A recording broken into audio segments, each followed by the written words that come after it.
I got started bright and early on changing that oil in the car this morning, about 7 o'clock, and well, here it is after 9 o'clock, and I just finished it up. It should have taken me about 15 minutes. Well, here's the recap. I jacked up the car. I've got 2 jacks, so I got one on each side. That took about 3 minutes. I crawled under the car and took off the oil filter. That came off surprisingly easy and took about 1 minute. And then I thought, wow, this is going along swimmingly. I'll have no problems. I'll be done in 10 more minutes.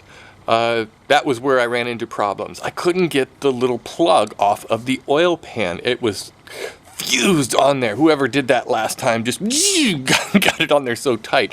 So I tried and I I kind of pulled out every tool I could think of to remove it, and anyways, I was just ending up mangling the the bolt on there, and so it was getting all out of square, and all the edges were getting rounded off. So at the last minute I ended up just using a pipe wrench, and that worked out perfectly. Just finally I got it off and drained the oil, changed it, no problem, and I put that same plug back on there because, well, I really wouldn't be able to drive the car to the auto parts store to get a new plug while it was sitting here without any oil in it, and well, I wouldn't be able to get my truck out either because the car is blocking the way. So anyways, I got the plug back in, and I will get a new one the next time I change the oil, and hopefully next time I can get it done much faster.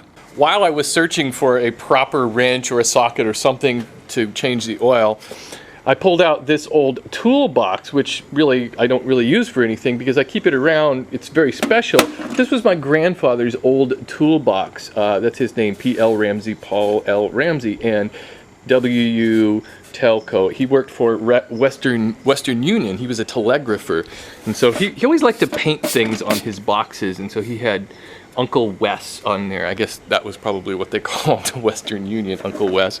But it still has his tools in here exactly as he left them many years ago, and little containers and things that he saved. This rag, he always had this rag with I don't know, it's just a really special toolbox. I like having it around. Well, it's 11:30 on Sunday, and I still haven't started any kind of woodworking project yet. I did do a woodworking project yesterday. I didn't shoot a video of it just because it was a little thing. It was this.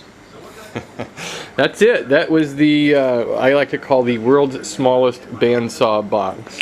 I don't really think it's the world's smallest. You guys think you can do it smaller? I think I could probably make it smaller if I had a better scroll saw. I didn't do this on the bandsaw, so I should really call it a scroll saw box. But I used a spiral bit on my scroll saw, and it breaks all the time. And I think if I had a newer scroll saw, I could probably even get tinier. But I don't know. I think it's Tinkerbell's bandsaw box.